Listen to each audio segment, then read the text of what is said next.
अल्लाहु अन्हुम रिज्सा व तहरहुम तत्हीरा।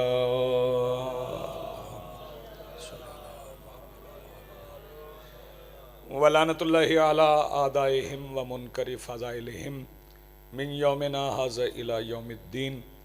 अम्मा बादु फ़क़द क़ाल अल्लाहु तआला सुब्हानहु फ़ी मुहकम किताबिहिल मजीद व फ़ुरक़ानिहिल हमीद व क़ौलुहुल हक़। बिस्मिल्लाहिर्रहमानिर्रहीम। या अय्युहन नफ्सुल मुतमइन्ना इरजिई इला रब्बिकी राज़ियतम मर्ज़िया। सलवात पढ़िए बुलंद आवाज़। ज़रा इकट्ठे बैठ जाएं तो ज़रा बात करने में लुत्फ़ आ जाएगा, जितने आप बिखरे हुए हैं। अगर आगे आने में हर्ज कोई ना हो तो फिर आ जाएं, और सलवात इतनी बुलंद पढ़ें जितनी आप पढ़ सकें।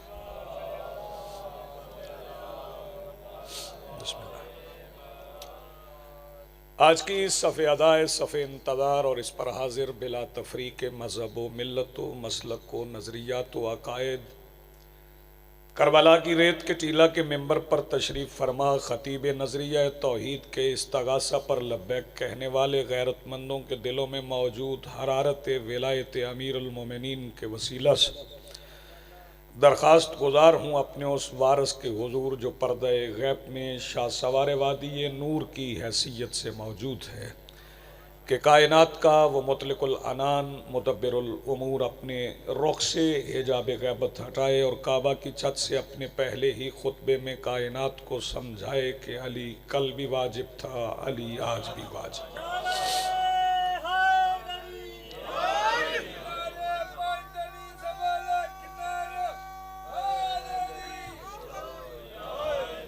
मालिकुल मुल्क इरशाद फरमा रहा है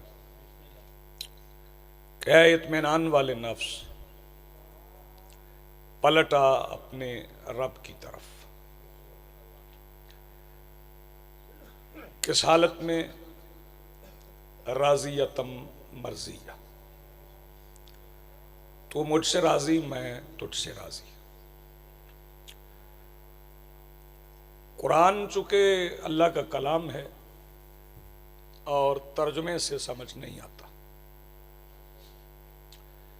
तर्जुमा करने वाले अपनी फ़हम व फरासत और मालूमात के मुताबिक तर्जुमा करते हैं। तर्जुमा और होता है, मानी और होते हैं। तर्जुमा वो होता है जो मुतरजम को समझ आता है, और मानी वो होते हैं जो मुतकल्लिम चाहता है, जो कलाम करने वाला चाहता है, वो मानी होते हैं। और मानी भी फिर इतनी कसरत से हों कि खुद मंज़िल कुरान फरमाएं, वमा मिन हरफिन फ़ी हुरूफ़िल कुरान, कि कुरान के हुरूफ में से एक हर्फ भी ऐसा नहीं इल्ला लहू सबऊना अल्फ़ माना, जिसके 70,000 मानी ना हो।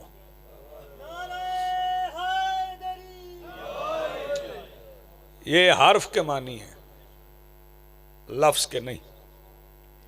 लफ्ज़ मुरक्कब है, हर्फ मुफरद है।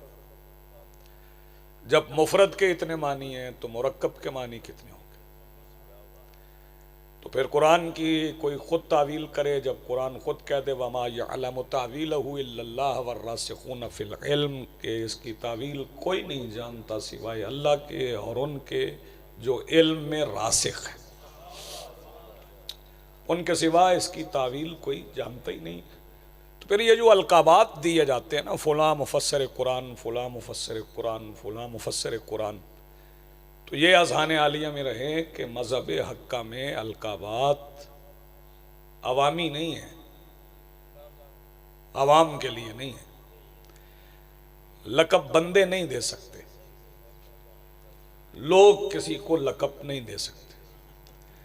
लक़ब वही है जो अल्लाह रब्बुल इज़्ज़त खुद अता करे। कोई लाफता नहीं हो सकता जब तक अल्लाह लाफता न कहे। जी आप सलामत रहे। कोई साहिब इल्म नहीं हो सकता जब तक अल्लाह साहिब इल्म न कहे। वैसे भी मेरे मौला का फरमान है अबू बसीर से मेरे मौला ने फरमाया था, बिसार में भी मौजूद है, काफ़ी में भी मौजूद है। मालिक ने फरमाया था, अबू बसीर दुनिया में 3 तरह के लोग हैं। मौला कितने तरह के? 3 तरह के। कौन कौन से? मौला ने फरमाया कुछ उलमा हैं, कुछ तालिब इल्म हैं, और बाकी हर्ज़कार हैं। हर्ज़ सरा है, यानी बकवास करने वाले। आसान तर्जुमा, उलमा, तालिबान इल्म और बकवास करने वाले। अबू बसीर कहने लगा, मौला बता दें उलमा कौन है, तालिब इल्म कौन है, बकवास करने वाले कौन है? फरमाया, हम अबू तालिब के बेटे उलमा हैं, जो हमारे दरवाजे पे चुप गए वो तालिब इल्म हैं, बाकी जितने हैं बकवास करने वाले हैं।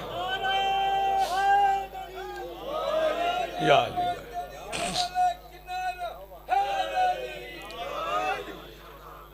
तो इल्म की मंजिल में कोई अपने आप को आलिम समझे तो उसके लिए भी मैं 2-3 फिक्र कह लूँ, फिर आगे बढ़ते हैं। जब कुरान कहता है वल्लाहु अखरजकुम मिन बुतूनि उम्महातिकुम ला तालमून शैया, कि हमने तुम्हें माओं के बतनों से ऐसे निकाला है कि तुम कुछ नहीं जानते थे। फिर फरमाता है वमा ऊती तुम मिनल इल्म इल्ला कलीला, कि जब तुम माओं के शिकमों से जहालत की हालत में निकल आए तो फिर हमने वमा ऊती तुम मिनल इल्म इल्ला कलीला, नहीं हमने तुमको इल्म अता किया मगर कलील। फिर फरमाता है वल्लाहु खलक़कुम सुम्मा यतवफ़्फ़ाकुम व मिनकुम मन यरद्दु इला अर्ज़लिल उम्र लिकै ला यअलमु बअदा इल्मिन शैया, हमने ही तुम्हें खल्क़ किया है, हम ही तुम्हें मौत देंगे, और तुम में से कुछ ऐसे हैं जिन्हें जलील तरीन उम्र की तरफ पलटा दिया जाता है, इस हालत में कि फिर वो थोड़ा सा जानने के बाद फिर कुछ नहीं जानते। आगाज़ भी जहालत है, अंजाम भी जहालत है।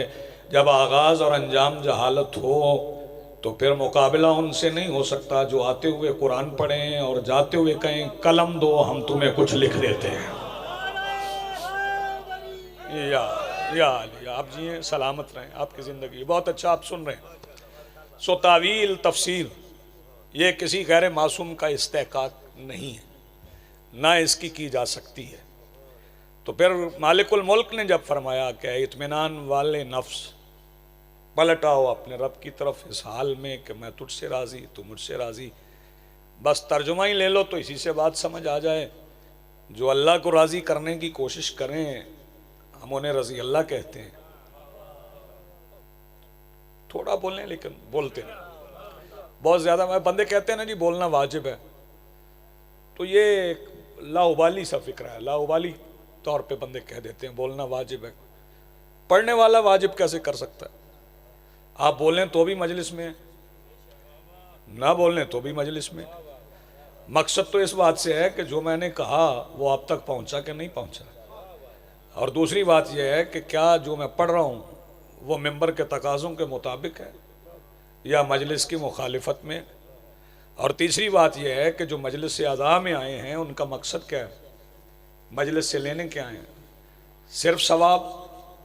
सवाब तो मजलिस में आने का उसे भी मिल जाता है जिसने कलिमा नहीं पढ़ा। तवज्जो फरमा रहे हैं?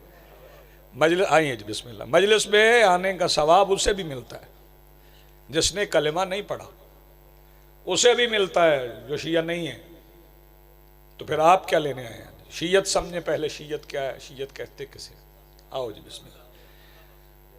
बाहर से हाथ खुले होने का नाम शीयत नहीं है, बिस्मिल्लाह बिल जहर पढ़ने का नाम शीयत नहीं। निशानी है लेकिन हकीकत शीयत नहीं है, अलामत है शीयत की। क़याम मुत्तसिल ब रुकू अलामत है शीयत की, लेकिन हकीकत शीयत नहीं। मातम करना अलामत तशय्यो है, हकीकत तशय्यो नहीं। हकीकत तशय्यो ये है कि जब शिया होना जुर्म बन जाए तब कहा जाए कि हम शिया हैं। तवज्जो है साहिबान?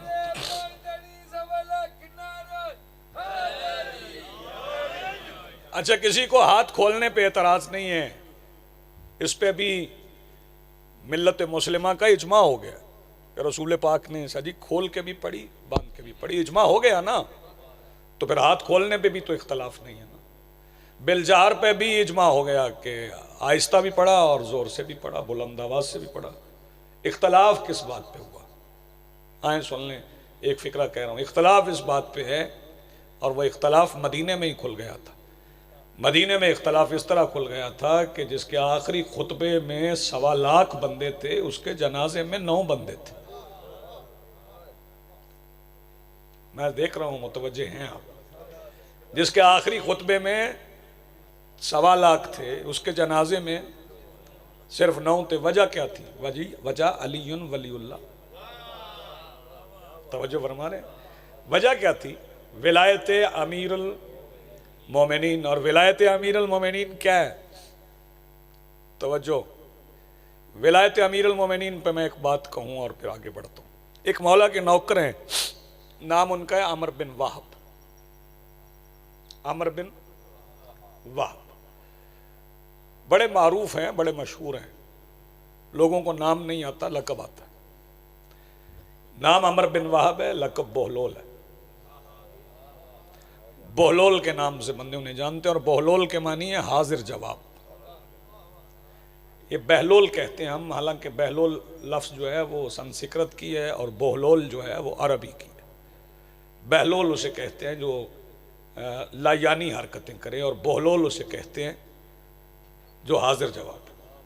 और आम शख्सियत नहीं थे, ये हारून के दरबार में वजीर थे। अंदर से शिया थे, अंदर से शिया थे, लेकिन शियत छुपाए हुए थे। हासिद वजीर भी होते हैं वज़रा में से। एक दिन ऐसा वजीर ने शिकायत कर दी कि ये जिसे तुम बड़ा मसाहिब समझते हो ना, जिससे सारी मुशावरत करते हो, ये शिया है। उसने कहा हो नहीं सकता, हमारे दरबार में हमारा वजीर भी और शिया भी हो। उसने कहा दिखा देते। नमाज के वक्त में उसने देखा कि वुजू सीधे तरीके से कर रहा है।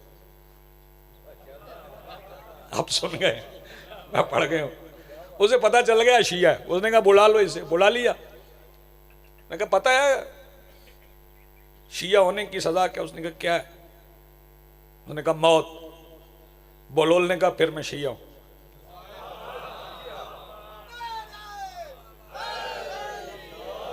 अगर सजा मौत है तो फिर हम शिया।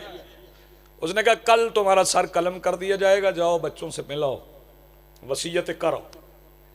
बोलोल घर की तरफ चल पड़े और मौला को पुकारते हुए चले। दिल में निदा थी, मौला से रब था, और ये कहते हुए चले मौला अब सफ़र है मौत की तरफ। तो फिर सोचने लगे और अगर मौला को बताए बगैर कत्ल हो गया तो फिर शहादत तो नहीं होगी ना, फिर तो हलाकत होगी। फिर सोचने लगा मौला तो जिंदान में है। फिर तय किया कि अकीदे की मुखालिफत हो गई, जिससे पूछना है उससे पूछने के लिए बोलने की ज़रूरत नहीं है। दिल में सवाल रखूंगा वो जवाब दे देंगे। दिल में सवाल रख के जिंदान के सामने से गुजरा। मालिक ने जीम फरमाया, समझ आ गई कि इसका मतलब जुनून है। फौरन सर मुड़वा दिया, कपड़े फाड़ लिए, नालैन उतार दी, दस्तार फेंक दी, रुखसार मिट्टी पर रख के बगदाद की गली में लेट गए। सिपाही गिरफ्तार करने आए तो देखा इधर उधर की बातें कर रहे हैं, बस कुछ समझ नहीं आ रहा। रुखसार मिट्टी पे पड़ा हुआ है, सर मुंडा हुआ है, कपड़े फटे हुए हैं। वापस पलट गए। वो कहने लगे जिसे सजाए मौत देना चाहते हो उसे मारना क्या? वो तो मौत का सुन के दीवाना हो गया, होशो हवास को बैठा है। वापस पलट पड़े तो बोहलोल ये कहते हुए मिट्टी से उठ पड़े कि जिसकी जुबान से निकला हुआ एक हर्फ मौत से बचा लेता है, वह कुरान पढ़ दे तो क्या हो जाएगा? या अली। बस 2 फिक्रे पढ़ूंगा और कहीं से हुक्म है, एक नाज़म के चांद मिसरे, और फिर मैं आपको सलाम करूंगा, अपने भाई को मिंबर दूंगा। वो ऐसी बातें करते थे, हाजिर जवाब बहुत थे। वाकयात आपने पढ़े हुए हैं, किताबें छप चुकी हैं, और किताबें छापने वालों ने भी लिख दिया बहलोल दीवाना। इतनी सी तो समझ है। दीवानगी की कैफियत यह है कि दाना को दीवाना समझते। अब जनाबे बहलोल हाजिर जवाबी बड़ी करते थे। रास्ते में बैठ गए तो वो जो खवातीन वहां से गुजरती थी ना, उन्हें रोक लेते थे। और ये बड़ा मुश्किल काम है, दरबार से निकाला हुआ बंदा किसी खातून को रोक ले और रोक के कहते तेरे घर बेटा पैदा होगा, तेरे घर बेटा पैदा होगा। तो खातून कहती दीवाने बगैर आसार के बेटा बता रहे हो, बहलोल कहते अगर आप दीवाना होने की तोहमत लगाई तो बेटे के बाप का नाम भी बताऊंगा। बहुत अच्छा आप सुन रहे हैं, मैं मुतमईन हूं। तो ये बात तो फैलती गई ना, बगदाद में आम हो गई, तो फिर शिकायत बादशाह तक पहुंच गई। बात उसने कहा पहले मर्दों तक थी, अब औरतों तक आ गई। उसने बहलोल को बुला लिया, कहने लगा दीवाने वो बादशाह था ना, तो मौला के नौकर को, और ये बात सेहन में रखी गई, एक कुलिया बता रहा हूँ आले मोहम्मद के इख्तियार का, कि मौला को इक़्तिदार की वजह से इमामत नहीं मिली। सुन लें फिक्रा, ये आले मोहम्मद में इक़्तिदार की वजह से इमामत नहीं, इमामत की वजह से इक़्तिदार है। तवज्जो फरमाने। और यही जुमला था ना जो अब्बास ने कहा था कोहे सफा की चोटी पे, जब अबू सुफियान ने कहा था कि तेरे भतीजे की मुमलिकत तो बड़ी वसी हो गई, बादशाह तो बढ़ गई, तो अब्बास ने कहा था कि मैं बिन अब्दुल मुत्तलिब नहीं कहता क्योंकि मुझे पता है, अब्बास ने कहा था कि ये हुकूमत नहीं है, ये नबूवत। हुज्जत में, इक़्तिदार में और हुकूमत में फ़र्क होता है। तो वो बादशाह था, ये मौला का नौकर था। उसने कहा मैंने सुना है तुम लोगों के शजरे बताते हो और उनके असली बाप बताते हो, अब आपको पता चलेगा कि आप कैसे सुन रहे हैं। जब हारून ने कहा ना लोगों के बाप के नाम बताते हो, तो बहलोल कहने लगे बताऊं। बहुत अच्छा आप सुन रहे।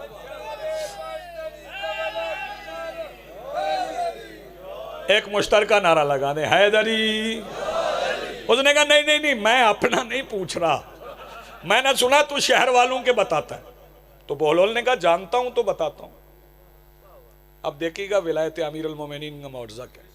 उसने कहा अच्छा अगर बताते हो तो फिर जाओ, ये भरा हुआ शहर है, यहाँ सारे तो हलालजादे नहीं है ना। बहलोल ने कहा नहीं, अक्सरियत नहीं है। उसने कहा फिर जाओ, इस अक्सरियत में से मुझे सिर्फ 40 चाहिए, वो 40 मशकूकुन नसब वल्दो ज़िना हरामजादे ले आओ। बहलोल निकले, पहले ही चौक में खड़े होके मौला अली की विलायत पढ़ने लगे। चूंकि बहलोल अली की विलायत पढ़ रहे थे, जो बंदा गुजरते हुए बहलोल से कहता चुप, बहलोल कहते रुक। आप जी हैं सलामत रहे। तो वो 40 इकट्ठे करके ले आए, मौला 40 इकट्ठे करके ले आए। उसने कहा ये 40 हैं, गिन लो, पूरे कर लो। फिक्रा सुनिएगा। उसने गिन ली, उसने कहा पूरे। बहलोल कहने लगे तेरी तसल्ली के लिए 40 हैं, अगर कहो तो मैं कुछ कब्रों से खींच लाऊं, मुझे सबका पता है। या अली या अली या अली, आप जिए सलामत रहें। और जिस बंदे को रजब में, रजब के महीने में मौला की विलायत के मानी पता नहीं चले और वो नहीं समझा कि विलायत अमीरुल मोमिनीन क्या है, उसे फिर सारा साल पता नहीं चलता, सारा साल पता नहीं चलता। मैं एक फिक्रा कह दूं, फिर उससे भी समझ आ जाए कि जब सरकारे दो आलम इसम चले गए, बादशाह पर्दा कर गए, तो अपने असली वतन लौट गए, तो हुकूमत बन गई। सलवात पढ़ लें बुलंद आवाज।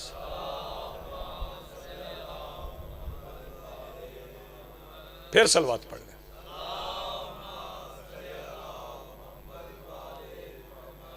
जब हुकूमत बन गई ना, तो फिर लोग हज करने आ गए, तो बड़े लोग हज करने आए, नए नए मुसलमान थे। मैं आपसे बात करता हूं, नए नए मुसलमान थे, हज करने आ गए। एक नया मुसलमान था, नया नया कलेमा पड़ा था। तो नया नया बंदा मुसलमान हो तो इतना इस्लाम को तो पता नहीं होता। वो तवाफ करता करता ना रुकने यमानी के करीब से गुजरा, तो उसकी नजर पड़ी, उसे ऐसे शक पड़ा जैसे लकीर है। उसने कहा चले मैं अगले चक्कर पे देखता हूं। जब दूसरे चक्कर पे आया तो रुक के देखा तो लकीर थी, तो फिर उसने तवाफ जारी नहीं रखा। वो एक बड़े मुसलमान के करीब आ गया। उसने कहा मैंने तुम्हारा घर भी देखा है, उसमें ना कोई दरार ना कोई लकीर, ये अल्लाह का घर है, आप हुक्मरान हैं, इसमें लकीर क्यों है? उसने कहा लकीर को छोड़, तू तवाफ कर, हज कर और घर जा। वहां पे सलमान खड़े थे, उन्होंने कलाई से पकड़े। उन्होंने कहा इनसे ना पूछो, आओ मैं बताता हूँ। वाक़या दरअसल ये है कि 13 रजब का दिन था, मेरे मौला अली की अम्मा काबा के करीब आई थी, दीवार गिर गई थी, अली की अम्मा अंदर चली गई, दीवार बन गई, निशान रह गया, अली काबा में आ गए। वो मुसलमान कहने लगा फिर बताओ काबा में कौन आया? सलमान ने कहा अली आए। कहा फिर बताओ काबा में कौन आया? सलमान कहने लगे अली आए। उसने कहा फिर बताओ काबा में कौन आया? सलमान ने कहा अली आए। सलमान से कलाई छुड़वा के उसी बड़े मुसलमान के करीब आके वो नया हाजी आवाज दे के कहता, जब काबा में अली आए तो तुमने मुझे कलमा मोहम्मद तक क्यों पढ़ाया? जब काबा में अली आए, मिल के बोलो। बस बात मेरी तमाम हुआ चाहती है, चूंकि जाकिरीन पढ़ने वाले ज्यादा हैं और वक्त भी महदूद है, मुझे खुद एहसास है। बस इतना सुन ले, मैं चूंकि हुक्म है एक, तो मैं चंद मिसरे पढ़ना चाहता हूं। आई है जान जिससे काबा की जान में, ये जान में जान आना, ये बानियान से कोई पूछे। हाँ, जान में जान आना क्या होता? चलो नहीं, बानियान को छोड़ देते हैं, बात आगे ना निकल जाए। कोई बच्चा देर से रात को घर आए ना, फोन भी ना उठा रहा हो, तो फिर घर आए तो फिर अम्मा देख के कहती है ना कि तू आया तो जान में जान आई। ऐसे ही है, आई है जान जिससे काबा की जान में। अगले मिसरे पे सबको समेट लूंगा। आई है जान जिससे काबा की जान में, वाजिब है उसका नाम नमाज व आजान में। आई है जान जिससे काबा की जान में, वाजिब है उसका नाम नमाज व आजान में। मैं तो तामील हुक्म कर रहा हूं, आप जैसे चाहें सुने। जो कुछ नबी के दिल में था पढ़ने लगे जनाब, जो कुछ नबी के दिल में था पढ़ने लगे जनाब। लंगर का असर मुझे अब पता चलेगा किसने किया हुआ और किसने नहीं किया हुआ। जो कुछ नबी के दिल में था पढ़ने लगे जनाब। बिनते असद ने क्या कहा बेटे के कान में? जी आप, जी जी बिस्मिल्लाह राय साहब। जो कुछ नबी के,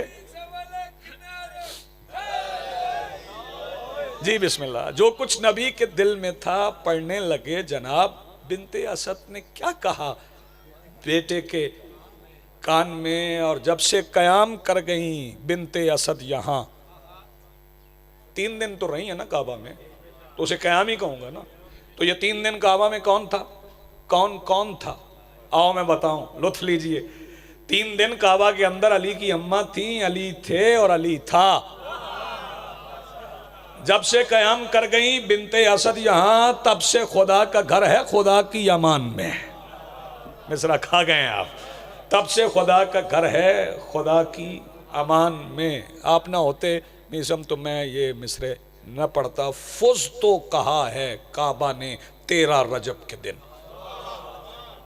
ओए होए, फुज तो कहा है काबा ने 13 रजब के दिन।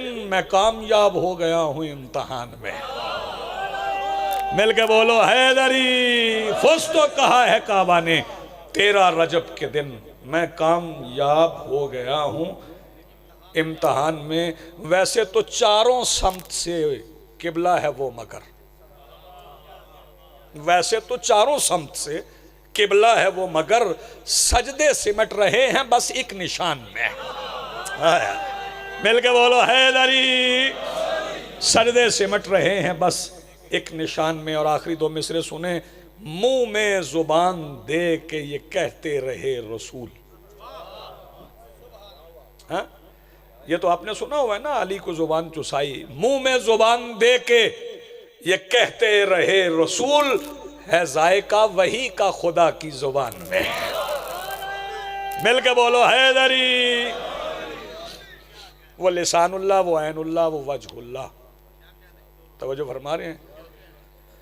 जैसे अल्लाह ने छुपा के काबा में उतारा, उसकी बेटियां बगैर चादर के बाजार आ गई। एक फिक्रा सुने मसाइब का, और मैं अपने भाई को मिंबर दूं। आसान लफ्ज है बाजार, मुश्किल है, मुश्किल। किसी शरीफ मर्द से कहा जाए ना, उस वक्त बाजार से गुजरो जब बाजार में भीड़ ज्यादा हो, तो शुरफा बाजार से गुजरने से कतराते। कितनी अहम थी मेरे मौला अली की विलायत। इनकार कर देती शहजादी तो बाजार मिस्मार हो जाते, गर्क हो जाते शाम। लेकिन शहजादी को बाजार से गुजरना न पड़ता। मुझे फिक्रा याद आ रहा है, मैं नहीं पढ़ूंगा बाजार। एक बात मुझे कहना है, दरबार आ गया ना, दरबार, दरबार, फिर कह रहा हूं दरबार। और ये मसाइब मेरी नजर में तो काफी है। शरीफ थे या नहीं थे, मैं इस पे बहस ही नहीं करता। बस उनकी शराफत के न होने की यही दलील काफी है कि रसूल की बेटियां खड़ी थीं और लोग बैठे थे, कुर्सियों पर बैठे थे। वो मंजर कशी अभी मखदूमा का इक़्तिदार क्या है, ये अभी शाम में आने वाले जलजले ने बता दिया कि इक़्तिदार क्या है। बड़ी बड़ी बुलंदो बाला इमारतें गिर गईं, शहजादी के महल का एक शीशा नहीं टूटा। दरबार में खड़ी थी शहजादियां, खुल के नहीं पड़ता, वो में नाजुक दिल होते हैं, नरम दिल होते हैं। एक बार ऐलान हुआ, पर्दा करो, हिजाब करो, कनाते लगाओ। यजीद की बीवी और बेटी दरबार आया चाहती हैं, कनाते लग गई। यह वही वक्त है जब शहजादी ने फरमाया था, अमिनल आदल यब्नत तौलका तकदीरों का हरायरों का वाइमाओं का वसूकों का बिनाते रसूल अल्लाह। यजीद, यही तेरा आदल है कि मुस्तफ़ा की बेटियां बगैर चादर के बाजारों में आए और तेरी बेटियों के लिए पर्दे लग जाए, कनाते लग जाए। अगरचे इसमें तारीख में तनाज़ा है कि हिंद की बेटी थी रमला या यजीद की थी, लेकिन तहकीक यही है कि रमला यजीद की बेटी नहीं थी, हिंद की बेटी थी। वो रमला जो बेटी थी हिंद की, हिंदा नाम नहीं है, हिंद नाम है उसका। वो चलती चलती मेरी मखदूमा शहजादी करीमा करबला के सामने आ गई और आके कहने लगी, कैदन आपका तारुफ क्या है? यही लफ्ज काफी। शहजादी आवाज दे के फरमाती, मैं आलमीन के बादशाह की बेटी। रमला कहने लगी, अगर आप बादशाह की बेटी हैं तो मुझे देखे ना, मुझे लोग बादशाह की बेटी कहते हैं, मेरे कानों में दुर हैं यमनी। अगर आप बादशाह की बेटी होती तो आपके कानों में भी दुर होते। शहजादी फरमाने लगी, गुरूर ना कर, ये जो दुर तेरे कानों में है ना, तेरे नहीं है। कहने लगी, किसके हैं? शहजादी फरमाने लगी, ये मेरे बाबा ने मेरे भैया अली अकबर की शादी के लिए मुझे यमन से खुद मंगवा के दिए थे। रमला कहने लगी, फिर क्या हुआ? शहजादी फरमाने लगी, फिर मेरे छिन गए और छिने हुए तुम्हें मिल गए। रमला कहने लगी, जिसकी चीज़ छिन जाए वो निशानी बताता है, अगर निशानी मिल जाए तो वापस कर दिए जाते हैं। आप निशानी बताएं, अगर मिल गई निशानी तो मैं वापस कर दूंगी। शहजादी फरमाने लगी, दौर उतार के देख, अगर इन पे लहू लगा है तो मेरे हैं, अगर इन पे लहू नहीं लगा तो फिर तेरे। रमला ने दौर उतारे, बस आखिरी फिक्र है, हथेली पे रखे तो उन पे लहू था। जब लहू देखा तो रो के कहने लगी, अजीब खून है, मेरी माँ ने कई बार धोया है। सैयदा सलामत रखे, बड़ा खूबसूरत गिरिया कर रहे हैं। अजीब खून है, कई बार धोया है, फिर आ जाता है। शहजादी फरमाने लगी, ये खून इतना मुतहर है, इतना मुतहर है, जहां जहां है वहां कायम रहेगा। रमला कहने लगी, आप लहू की तारीफें कर रही हैं, आपने जो निशानी बताई थी ना, बस यही आखिरी लफ्ज कह रहा हूं, जो निशानी बताई थी ना वो मिल गई, ये ले अब दो आप पहन ले। शहजादी फरमाती, नहीं अब तू पहन। रमला कहने लगी, आप क्यों नहीं पहनती? मैं वापस तो कर रही हूं, अगर आपके हाथ बंधे हुए हैं तो मैं पहना देती हूं। फरमाने लगी, नहीं तू ना पहना, तू बर्दाश्त नहीं कर सकेगी। रमला कहने लगी, इसमें ना बर्दाश्त करने वाली कौन सी बात है? कि फिर शहजादी की गर्दन रस्सी में फिर गई। फरमाया, रमला अगर तू देखना ही चाहती है तो देख ले, मेरे कान देख के बता, इनमें दुर पहनने की जगह है? रमला कहने लगी, ये आपके कानों का क्या हुआ? शहजादी फरमाती है, कुंडे बंद थे कि जालिम ने उंगली डाल के खींच लिए थे। वसयअलमुल्लज़ीना ज़लमू अय्युमुनक़लिबिन यनक़लिबून वलानतुल्लाहि अलल क़ौमिज़।